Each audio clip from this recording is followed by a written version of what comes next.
पूजन क्यों करना चाहिए? गुरु पूजन क्यों करना चाहिए?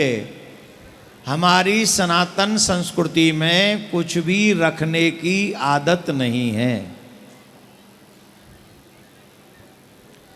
कोई हमारे ऊपर उपकार करे और उसे फलस्वरूप हम कुछ प्रदान न करें तो वो हमारे ऊपर ऋण चढ़ जाता है, और उस ऋण के चढ़ जाने पर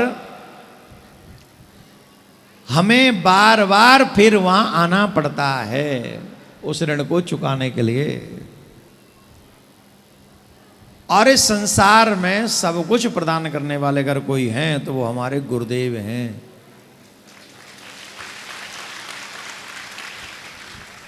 ये जो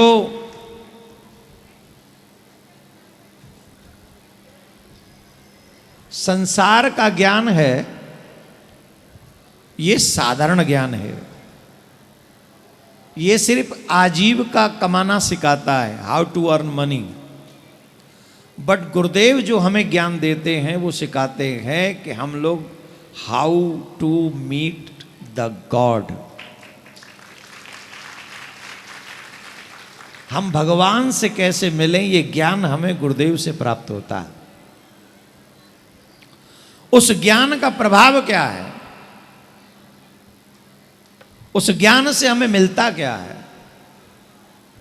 वेद मंत्र है। वेद हमारे सबसे बड़े गुरु हैं जो हमको ज्ञान देते हैं। असतो मा सदगमय तमसो मा ज्योतिर्गमय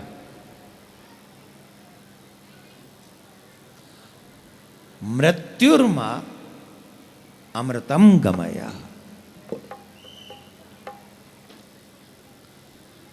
असत्य से सत्य की ओर, असत्य से सत्य की ओर, अंधकार से प्रकाश की ओर, और मृत्यु से अमृत की ओर। जो हमें ले जाए और जो हमें वो ज्ञान दे वही गुरु है जो मेरे जीवन के अंधकार को मिटाए।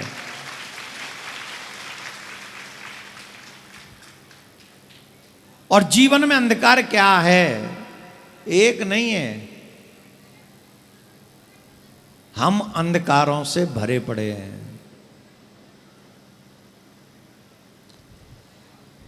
पग पग पे वो अंधकार है जहां हम कभी भी गिर सकते हैं, और उस अंधकार को मिटाने का कोई अगर ऑप्शन है तो वो गुरु का ज्ञान ही है।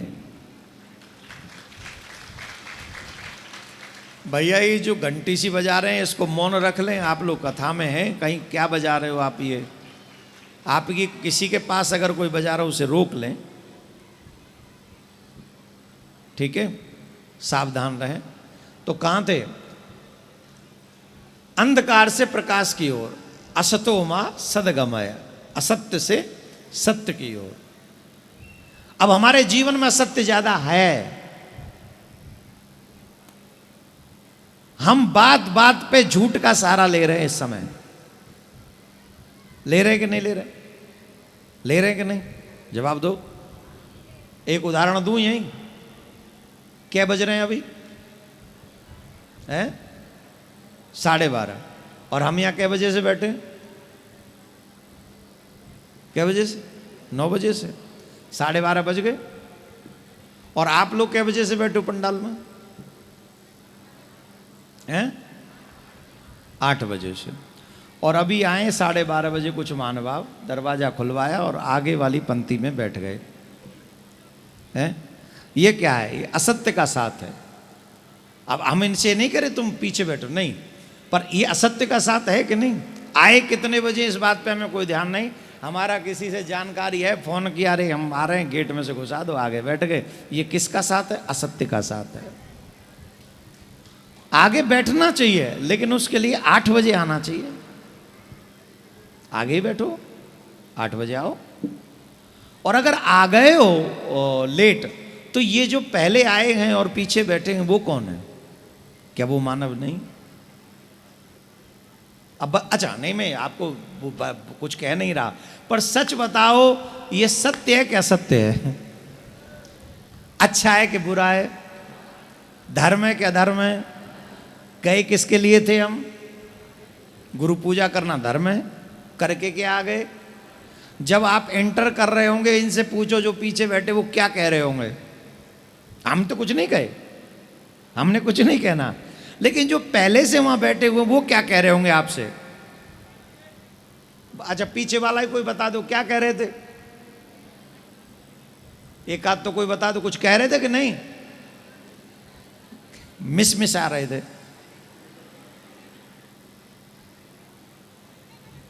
अब एक और असत्य बताते, हम माला करते ही नहीं। और गुरुदेव ने पूछा कितनी माला करते हो? तो बोले 16 माला करते महाराज। 16 नहीं, बोले कर लेते हैं। अभी असत्य है कि नहीं? असतो माई, वेद में सूत्र बता रहे हैं हम, ये वेद मंत्र है, हम अपने आप से नहीं बोल रहे। बात बात में हम झूठ का साथ लेते हैं। अच्छे हैं नहीं, अच्छा बनना चाहते हैं, दिखना चाहते, बनना नहीं चाहते, सॉरी। अच्छे हैं नहीं, अच्छा दिखना चाहते हैं। सनातनी है नहीं, सनातनी दिखना चाहते हैं। और दिखने से बात बनेगी नहीं, बनने से ही बात बनेगी। अगर बनोगे तो बात बन जाएगी। पूरे मत बनो, थोड़ा थोड़ा बनने का प्रयास तो करो। मृत्युर्मा अमृतम गमयम, मृत्यु से अमृत की तरफ अगर आप अपने आप को शरीर समझोगे तो आप बार बार मरोगे। ज्ञान लो, अगर आप शरीर समझोगे तो आप बार बार मरोगे। और आप शरीर नहीं हो, यही सत्य है। आप शरीर नहीं हो, यही सत्य है। तो आप कौन हो? आप परमात्मा का अंश हो। परमात्मा का अंश क्या है? बोले उसे हम आत्मा कहते हैं।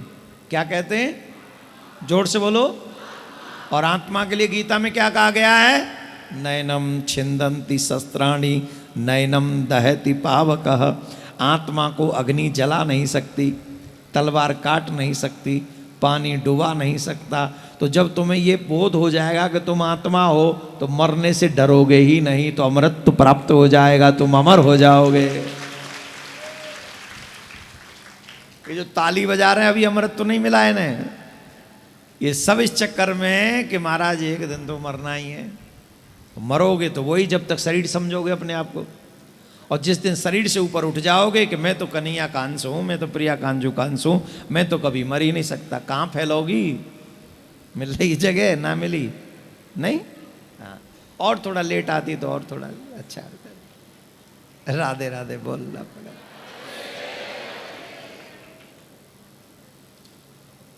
आप अमर थे, अमर हैं, अमर रहेंगे। आपका अज्ञान आपको बार बार मारता है। कौन मारता है? अज्ञान। और आप और हम कौन है? बोले हम तो प्रिया प्रीतम के सेवक हैं, हम तो वैसे ही नहीं मर सकते। मतलब ही नहीं, चांस ही नहीं, दूर दूर तक नहीं। जो प्रिया प्रीतम का उपासक है वो कैसे मर सकता है? जिनके ऊपर किशोरी जी की कृपा की एक दृष्टि पड़ गई हो, वो कभी नहीं मरते।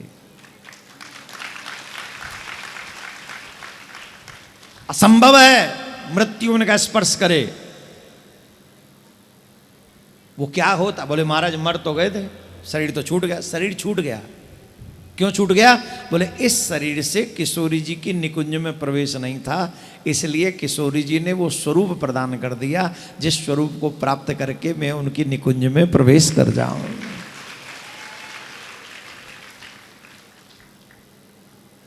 तो बताओ कौन सा शरीर चाहिए?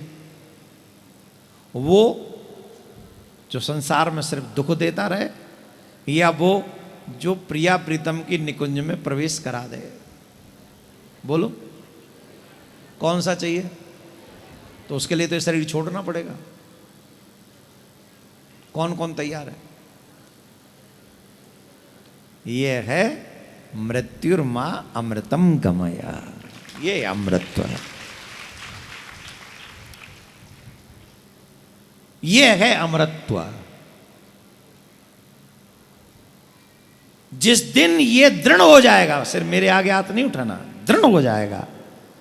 अब ये शरीर हमें अपने आप से नहीं छोड़ना, लो जी छोड़ दिया नहीं, ये साधन करना है। कैसा साधन? जिससे उस निकुंज में प्रवेश मिल सके। ये साधन इसी शरीर से होगा, और जब इस शरीर से यह साधन होगा तो फिर बात बन जाएगी। तो उस साधन को कैसे करना है फिर याद करो। आहार शुद्ध करो, स्वाध्याय करो, कथा कीर्तन सुनो, और भजन ज्यादा करो, जाप ज्यादा करो। गुरुजी ने जो मंत्र दिया है इसकी इतनी माला कर, जब फ्री बैठे रहो तब करो, सुबह शाम का नियम बना लो। अब एक प्रश्न हमारे सामने आया, बोले महाराज एक ही बार बैठ के माला करनी है? बोले हम तो कह रहे दिन में 5 बार बैठो, 5 बार बैठ के कर सकते हो तो 5 बार बैठो, कोई बुराई नहीं। लेकिन ये माला होनी चाहिए, ये माला नहीं है, ये माधव की उस निकुंज में प्रवेश करने का साधन है। अगर चाहते हो कि उस निकुंज में हमें प्रवेश मिले तो ये साधन तो करना पड़ेगा, ये अवश्य कर। और उसके लिए अभी एक हमारे शिष्य गा रहे थे कि आग क्या था वो दोहा गाया उन्होंने, कृपा कृपा सब कोई कहे, कृपा न जाने कोई।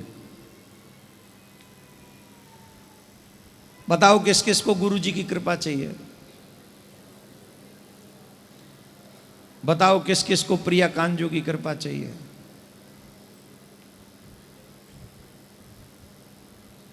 चाहिए? अरे गुरु गोविंद 2 नहीं है ना, एक ही है।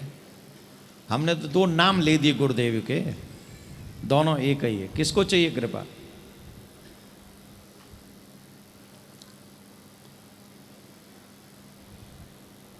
तू तो मत उठावे हाथ भाई। हाँ, कृपा चाहिए पक्का। जब आपको भोजन करना होता है तो आपको यह भी पता होता है कि भोजन करना कैसे है, मालूम है कि नहीं? जब भूख लग रही हो तो मुझे पता है कि भोजन करना कैसे है, और भोजन करना पता है तो यह भी पता है कि भोजन बनेगा कैसे।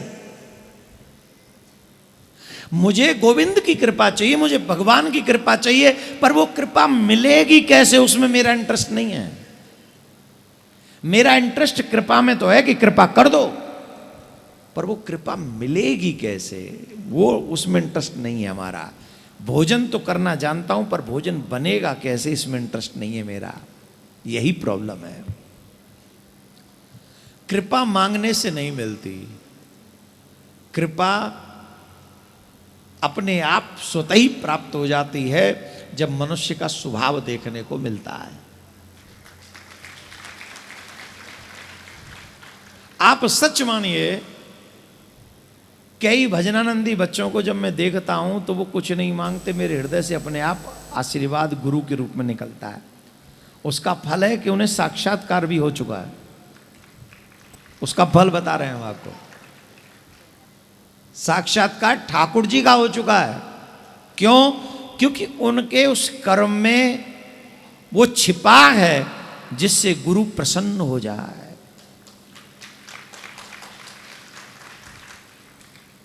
आप कैसे गुरु को प्रसन्न कर सकते हैं? और एक बात गारंटी है, जब तक गुरु प्रसन्न नहीं होंगे तब तक गोविंद की साहस नहीं कि वो तुम पर कृपा कर दे। अब गुरु जी कोई ऐसे हों कि भैया अपनी कोठी हमारे नाम कर दो, ये गुरु जी ऐसे है नहीं है?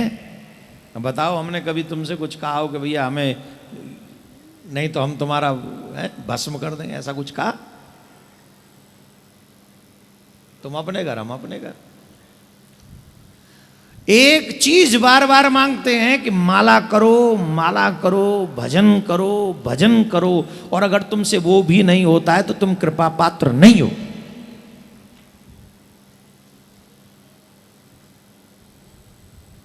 जितना भजन करोगे उतना मेरे लिए, उतना ही तुम्हारे लिए लाभदायक है। मैं क्या मांग रहा हूं तुमसे? लास्ट टाइम मांग लिया था तुमसे, गुरु मेरे कृष्ण मुझे ला कर दो। क्या किया तुमने उसके लिए? जाके चुप बैठ गए थे अपने घर में? बैठ गए थे कि नहीं?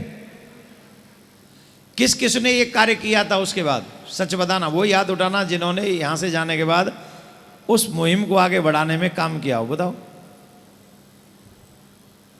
अब काउंट कर लो, देख लो, देख लो, खुद ही देख लो। जबकि गुरु पूर्णिमा पर दक्षिणा मांगी थी क्या? मेरे कृष्ण। अब उस मुहिम को आगे बढ़ाना होगा, और कितना आगे बढ़ा सकते हैं? जितना हम आगे बढ़ाएंगे, हमारे हाथ में पावर है, हम बढ़ा सकते हैं। बोलो, बढ़ाओगे कि नहीं? पिछली साल तो दे के गए नहीं दक्षिणा, खाली हाथ रह गए। इस बार दे सकते हो कि नहीं? कौन कौन देगा वो याद उठाएं। हाँ, जो नहीं करें वो नीचे रखें, तो कम से कम तसल्ली तो होगी। यहाँ ये ऐसे ही है, एक ही हाथ उठाएं, दो जरूरत नहीं है, पर उठाएं वही जो ईमानदार हो, बेईमान न उठाएं हाथ। यहाँ हाथ उठा जाए और वहाँ पता चले कि सब ढपोल संख ही सूखो शंख बज रो, ऐसा नहीं। जो करें वही हाथ उठाओ। अच्छा, पहले सुन लो हम क्या कह रहे हैं, हम क्या मांग रहे हैं आज आपसे, वो सुन लो पहले। जो लोग सोशल मीडिया चलाते हैं, चाहे वो फेसबुक हो, इंस्टा हो, व्हाट्सएप हो, या कोई और यूट्यूब वगैरह, जहां भी आप हो किसी सोशल साइट्स पे, एक काम करना है, कृष्ण जन्मभूमि जामा मस्जिद से संबंधित हर दिन एक पोस्ट डालनी है बस।